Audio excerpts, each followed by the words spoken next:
Kabar tentang terlambatnya pembangunan di Papua ini bukan cerita baru. Saya menuju ke Kampung Squash yang aksesnya saja sudah cukup panjang melalui jalur darat, sungai, dan darat lagi nantinya. Saya ingin menunjukkan betapa terpencilnya tempat ini.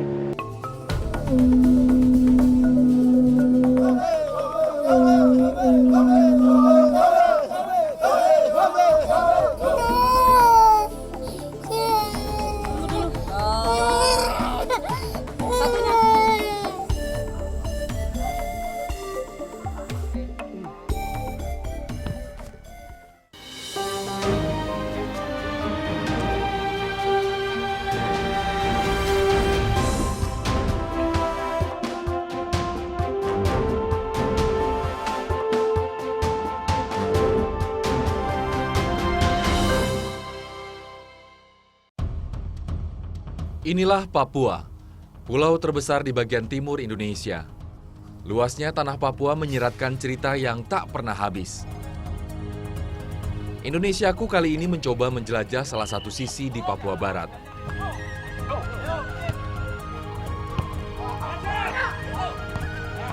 Salah satu wilayah ekspedisi kami berada di Kabupaten Tambrau.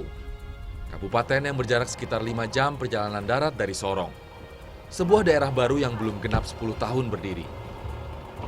Kami berangkat bersama tim ekspedisi NKRI dari Tentara Nasional Indonesia dan para peneliti.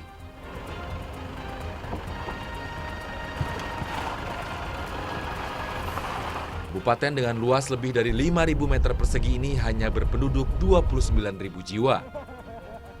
Dari distrik Sausapor, saya dan beberapa peneliti bersiap menuju pelosok Tambrau. Bersama saya ada peneliti dari Flora Fauna dan Kehutanan. Tak ketinggalan beberapa tenaga kesehatan ikut pada ekspedisi kali ini. Perjalanan kali ini pasti tak akan mudah. Keperluan logistik selama 3 hari sudah kami siapkan. Perkiraan, tim ekspedisi harus menempuh 8 jam perjalanan. Kabarnya hanya kendaraan gardan ganda seperti ini satu-satunya kendaraan yang mampu digunakan menuju Tambrau.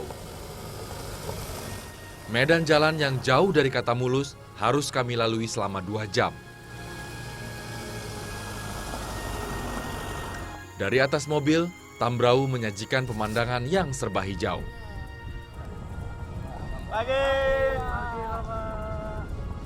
Jarak satu kampung ke kampung lain cukup jauh dan terpisahkan oleh hutan.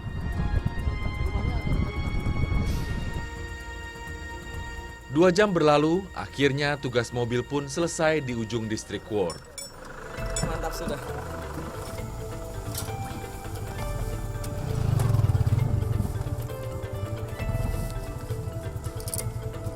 Namun perjalanan kami bahkan masih belum setengahnya.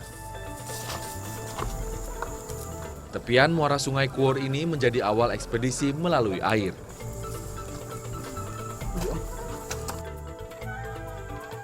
Dari sini kami akan menggunakan longboat untuk menuju ke arah hulu. Orang dan barang cukup banyak, namun jumlah longboat hanya 3.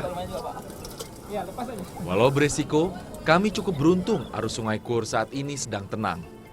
Cuaca juga cukup bersahabat. Mesin 15 PK menghantar ke hulu dengan perlahan. Butuh waktu 4 jam melintas sungai untuk sampai ke desa tujuan kami. Ekspedisi di Papua Barat merupakan kegiatan tahunan yang sudah 6 kali digelar Tentara Nasional Indonesia. Tim menjelajah pelosok Nusantara, mendatangi daerah yang belum terjamah untuk mendata dan menggali potensi yang dimilikinya. Daya jelajah tinggi prajurit ditambah dengan kemampuan keilmuan peserta menjadikan ekspedisi ini bukan sekedar perjalanan biasa. Seharusnya akan ada bekas positif bagi daerah-daerah yang didatangi tim ekspedisi ini. Kabar tentang terlambatnya pembangunan di Papua ini bukan cerita baru, namun sekali lagi saya ingin membuktikannya melalui ekspedisi ini. Sekarang saya berada di Kabupaten Tambrau, distrik Squash. Saya menuju ke Kampung Squash yang aksesnya saja sudah cukup panjang melalui jalur darat, sungai, dan darat lagi nantinya. Saya ingin menunjukkan betapa terpencilnya tempat ini. Dan bisa dibayangkan seperti apa kehidupan mereka di sana. Kita akan lihat nanti, dan harapannya dari ekspedisi ini kita bisa melihat akibat dari terlambatnya pembangunan dan apa yang harus dilakukan agar setidaknya ada keadilan bagi masyarakat yang berada di pelosok Papua. Inilah Indonesiaku Ekspedisi Papua. Semakin ke hulu, saya semakin dimanjakan dengan hutan lebat Papua. Namun sepanjang perjalanan sungai ini, saya belum juga bertemu warga dari kampung di atas, yakni warga Syuk West. Sudah 4 jam lebih, longboat membawa kami menyusuri sungai Kur. Namun, belum juga ada tanda-tanda sebuah desa berada. Tak berapa lama, longboat merapat daratan. Sepertinya, kami masih harus melanjutkan perjalanan dengan berjalan kaki.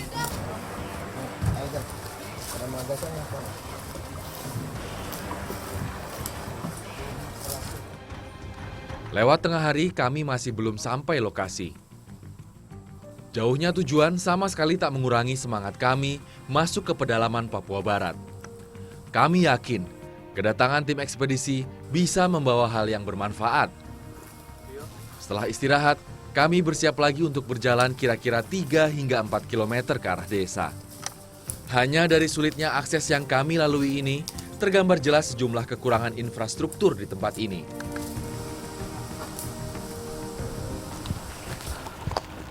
Jarak dari tempat kita turun perahu sampai ke kampung itu 3-5 km. Dan kalau orang kampung yang jalan, ada 45 menit sampai 1 jam mereka jalan. Kalau kami ini sampai 2 jam lebih mungkin sampai ke kampung. Itu sudah cukup beruntung karena kita naik perahu dulu. Bagi warga desa Syuk West yang nggak punya perahu, mereka bahkan harus jalan sampai ke hulu sungai itu sekitar 6 jam. Lagi-lagi 6 jamnya orang sini.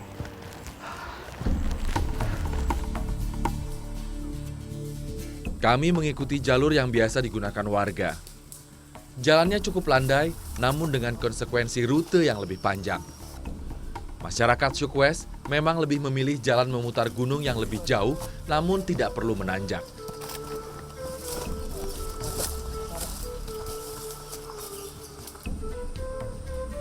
Berbagai cara untuk sampai ke Syuk West telah kami lalui beberapa jam terakhir. Walau melelahkan, tak satu pun dari tim menyerah. Hutan Papua terlalu menakjubkan untuk dilewatkan.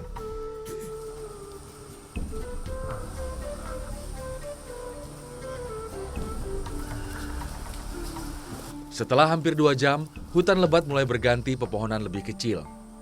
Kami sudah bertemu beberapa warga yang sudah menanti di ujung desa. Kabar kedatangan kami ternyata telah sampai ke tanah Syuk West.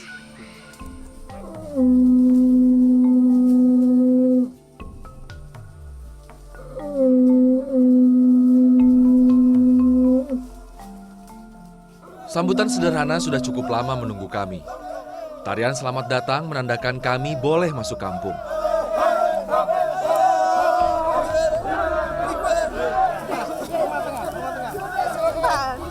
Ekspedisi kali ini, kami membawa tenaga kesehatan dan guru.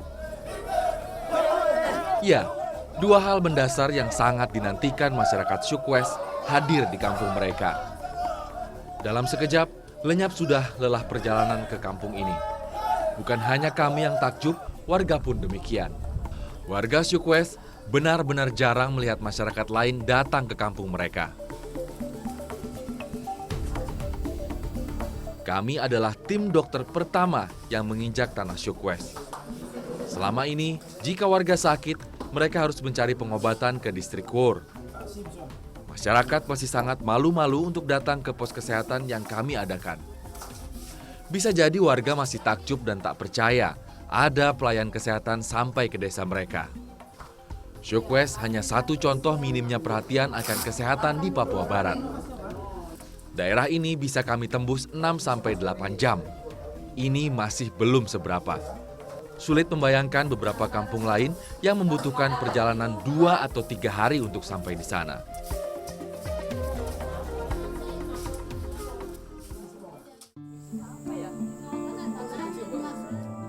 Masalah kesehatan memang lazim mendera daerah-daerah di ujung pedalaman. Tak adanya petugas kesehatan ditambah pengetahuan yang minim akan hidup sehat menjadikan beberapa desa masih terbelenggu dengan sejumlah penyakit. Anak-anak ini misalnya, beberapa anak terlihat memiliki luka di kaki mereka. Luka mereka terlihat sudah cukup lama. Tanpa alas kaki dan penutup luka, anak-anak ini tetap bermain. Kotoran dan kuman yang menempel membuat luka semakin lebar.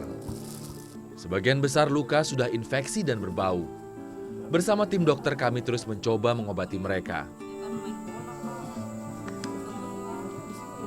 Yang lebih memprihatinkan, tak sedikit anak Syukwes dengan postur tubuh tak ideal. Badan kurus namun dengan perut membuncit. Tak sulit menemukan mereka bermain di sekitar kampung. Sepintas, ini menunjukkan ciri-ciri kurang gizi atau busung lapar. Secara sederhana, marasmus bisa dikatakan kurang gizi. Minimnya asupan protein dan kalori menjadi sebabnya. Bukan hanya sumber asupan, pengolahan yang salah juga bisa jadi penyebabnya. Dari cerita warga, minimnya pengetahuan akan hidup sehat telah memakan korban. Ya, anak-anak penerus Papua ini tak pernah tahu apa yang mereka derita dan sebab akibatnya. Sungguh ironi, masih ada cerita warga yang mengalami kurang gizi, sementara mereka hidup di tanah yang subur dan kaya ini. Kesulitannya di mana ketika kita mau menentukan dia, kan soal ketika dia udah kita bilang gizi buruk atau marasmus itu, kan kita bisa ngasih obat atau apa ya dok? Itu kesulitannya di mana sih? Mereka nggak punya apa yang kesulitannya, kendalanya jelas ya tentang pendataan di sini. Datanya tidak lengkap. Kenapa saya bilang pendataan tidak lengkap? Karena saya tidak pertama data awal. Data awalnya umur mereka aja nggak ada yang tahu.